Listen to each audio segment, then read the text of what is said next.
Can you hear us? Hello. Hi, you look gorgeous. Hello. All right, we are ready to roll when you are. You're all good? Yes, I'm good. Stav, Abby, and Matt, by the way. Morning. We should introduce ourselves first. How rude. Nice to, I guess not see you, but hear you. Yeah. Oh, you Yeah. can't hear see you. us? Oh, sorry. Sorry about that. We can We're see you. ultra attractive. Just pretend that. Okay, I'm ready. Good. Okay.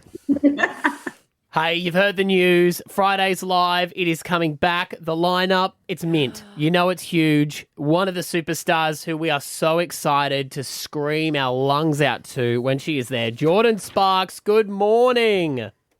Good morning. That makes me so excited. I'm just as excited to get down there as you guys are to go to the show. Well, we love you. We love your music. And I am so excited that you're part of this lineup. What have you heard about Fridayz Live? I mean, I just know who is going to be sharing the stage. Well, I'm going to be sharing the stage with them, rather. But I can't wait. I saw that this was Australia. I said, please, somehow get me on here. Please, please, please. I have to go.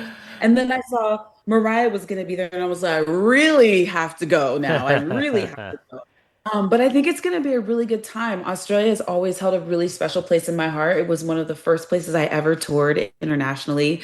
And I just have a lot of good memories there. I found out that I was nominated for a Grammy while I was on tour down there. I climbed the Sydney Harbor Bridge with my Nana while I was down there. I went to the zoo. I had a koala, met amazing people. It was just so amazing. And I'm sad that it's taken me so long to get back, but I cannot wait. October cannot come fast enough. Well, we're really excited that Brisbane is going to be first off the ranks. That's the first gig. But it's the rest of the schedule. You have the week off. It's just weekend. So you're bringing any of the family down? You're going to be holidaying? Working on getting the passport for my son right now. So Okay. if we get, I really hope that he can come with us because I think that would be really cool to be able to show him the place. It's just amazing. There's so many places that we can go. And then I know my husband's going to come with me, so that'll be fun. It'll be his first time there, I think. But yeah, I would love to be able to bring my family with me always. I feel like at this point in my career, that's really what it's about. I've always loved sharing all this. What is all this stuff I get to do if I can't share it with the people I love? So my friends, my family, I love to bring them when I can. So if I can bring them, they will be with me. Who does the packing for your son? Is it you or your husband? Do you double check It's the me. bag? Why would you have to ask? Is that what do you... It's me. Yeah. It's definitely If you left it up to your husband, what do you think he would pack? See, my wife double checks my packing if I ever pack for the kids. He would pack a lot of basketball shorts and t-shirts. I think that it would just be thrown in there. There wouldn't really be rhyme or reason to it. I'm just okay, he needs shorts for this day. He needs this for this day. He needs his noise machine. He needs multiple shoes. He needs a pair of sandals. He needs some toys. There's just other things that have to go. Snacks. How come guys always forget snacks? Yes. We don't get hangry. Yeah, but that's the thing. They look at you and go, Did you pack any snacks? And you're like, see, you still eat them. I have to actually say to my husband now, just so you know, I packed snacks and they're for the kids. So if you want to bring anything, you need to tell me now. Yeah, but if it can fit in there, you can bring it. Yeah. Don't lie. You always throw us a pity packet. Yeah. You'll have one extra. On Yes, the flavour of chips that the kids do not like, that is in the multi-pack. Of course, you've got always the leftovers for the parents. Always the leftovers for us. You've got another a little attachment to Australia, having collabed with our fabulous Guy Sebastian as well. Yes. I love Guy. He is so much fun. And that was a really cool experience as well, because we had both just come off of these huge shows. And so we had this camaraderie there instantly when we were working together. And then his personality, he's just a great guy. And I would love to be able to perform with him. If you're listening, Guy, anywhere, if you're out there listening, please come and sing with me on stage. I would love to do our song together. We haven't been able to perform it live together, actually. Yeah, it's funny how the collabs work now, that you don't actually get to, I guess, do it together at the same time. Well, it's funny you say that. We actually just spoke to him and he was saying that you just need to ask him. So now you've officially asked him. I guess that's... I've asked. Yes, please. I would love that. He's great. I would love to do that. We were supposed to perform it because it was nominated for an aria. And we were supposed to perform it together on the show that year. And first, the Oh, sorry, we're losing you there. Nope. not making it to the show. So he had to do it with like the screen, the music video of me in the background. So that was Sorry. our chance. Sorry, You just cut cut out. You out. just said that you were supposed to perform it and you couldn't. And then the video Oh, clip. yes, I'm sorry. Can you hear me now? Yep, okay? got you back. Yeah. Okay, great. No, I was saying we were supposed to perform it at the ARIA Awards, and I ended up not making it because my appendix burst the day before I was supposed to go on the plane. Yeah, it was wild. I could not believe it. I was so upset. I was so upset. But he ended up having to perform it with like the music video in the background because I couldn't film anything. I was like in the hospital. It was crazy. Wow. So I would love to be able to perform the song with him for sure. He's just got out of hospital himself. He had a terrible football-related injury to his ankle. I heard football. Like, what? He thought he was a young man still, so he decided to take to the football field and show them what he's got. And he did make it through to like almost the end, but yes. Oh my gosh, I hope he's okay. That's like miserable. Oh my gosh, ankle. I had an ankle injury last fall, but I didn't have I didn't have to have surgery or anything, so I'm grateful, but I hope he's okay. Were you playing football? No, I was not. I was not playing football. Actually, I wish I had a story like that. It was more freak accident than anything.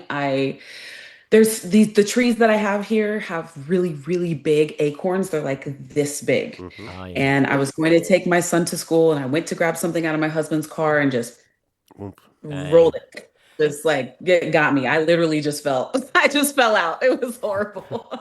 We were asking Guy Sebastian, actually, and maybe you'll be able to do this because he was talking about taking his kids to school as well, and his kid was singing. Do you do the parent-teacher interviews or do you help out with the music at school? Because obviously they're like, hey, can you ask your mum? Can you ask your mum?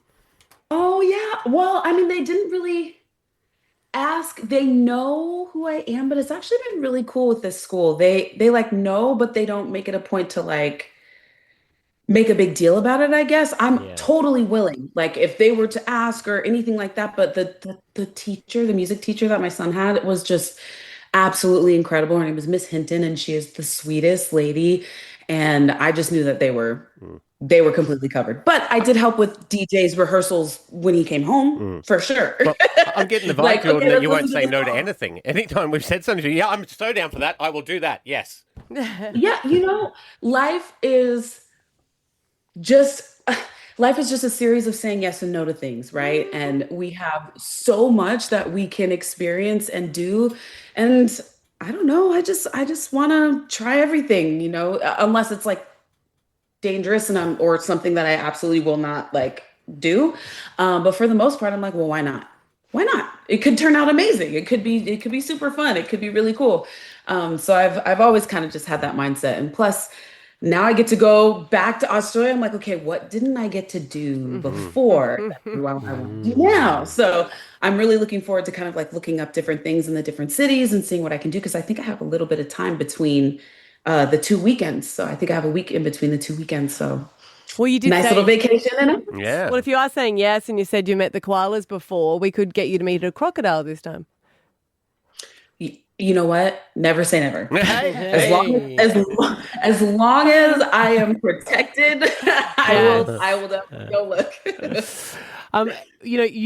I can remember interviewing you when you just came off American Idol, and you have had so many huge hits in between, and how much the music industry and all of it's sort of changed. We were just sitting around discussing all the winners of all the different Idol shows while we were waiting for you. What have you noticed that's so different between then and now, without making us all sound really old? Honestly, I don't know if I'm going to be able to not make us sound really old, but I feel like the landscape has changed multiple times since Idol happened. Like before that, it was like, oh, we went from tapes to CDs, and that was like the major thing. And then I remember my season was the first season that we recorded our full-length songs for iTunes. So we were the first batch of idols to record our singles, so they were up online for people to purchase after we performed our songs after our performances. And I remember thinking about the shift with that because I was like, digital? like nobody wants to buy anything physical. Like, how is that going to work? And it's just been really wild to see it like shift again. So we have like iTunes, and then all of a sudden now it went to streaming, and then now you have social media. Like, there are so many things that have changed it. The industry is still the same, more or less, which is kind of sad to say. Like, it's still just like, if you're not a part of the top few, like you're just kind of clawing to really try and get your music heard. Over 100,000 songs are uploaded almost every single day. Just like, what are you going to do? But honestly, I'm really grateful that I still get to do what I love. I'm grateful that people still care, that people are still listening, that people still want to know what I'm doing. Because that's definitely something that I've really noticed is that's not always the case. Like, somebody could have a huge song yesterday and today no one is talking about it, like it just goes so quickly. Do you and all the other Idol gang have a little group chat like Kelly Clarkson, Carrie Underwood, Adam Lambert, where you share war stories? Not all of us across the seasons, but I am a part of the group chat with my season of Idol. I think it's almost the top 12, 10 of us, I think. And so we'll be on there every once in a while. We'll say something, or somebody's birthday, or we'll get together and get to see each other. Like, I got to see Chris Rich, I think it was last summer. And I got to visit with him. I hadn't seen him in like 10 years. So it was really cool to connect with him. So there's always that instant kind of camaraderie with an Idol alumni, I guess, so to speak, because only those who have been on the show really know like what we've gone through. It's a wild, wild experience. I call it terraciding. Like, it was terrifying and exciting. I love that word. I love it. I'm using that. I was terrified and excited at the same time. So it's just really interesting to see, because everybody's perspective is so different and everybody goes through it in a different way. Some people don't want to talk about Idol ever again. Some people, they kind of got a chip on their shoulder, but they'll do it. Some people love to talk about it. I had a really great experience, and I'm grateful for the things that I think if between Blake and I feel like if Blake would have won, I still would have done the same thing. I mean, we had 35 million people watching us twice a week during that time. That's the other thing. There aren't eyeballs like that on the TV shows anymore. So it's definitely changed a lot, but I'm just really grateful to still be here. I'm grateful you guys are listening to me blab. I know, we love you. We can't wait for you to come here. It's going to be amazing. Fridayz Live, Jordin Sparks will be there, just screaming the art of love, tattoo all of it as loud as we can. Yes. We can't wait for it. Thank you so much for your time. We'll see you here in October. Oh, she should cut out again. Oh, there we go. Are we there? Yeah. Yes, we're here. I'm so sorry. Okay. I wanted to say thank you for having me on. I cannot wait to see you. Awesome. Amazing. Thank you. We'll be the ones with the crocodile. Okay. I'm going to look for you. The stuffed animal, maybe? Maybe it can be the stuffed animal. Good on you. Thanks so much. See you guys in October. Thank you so much. Bye. Okay, we got one more.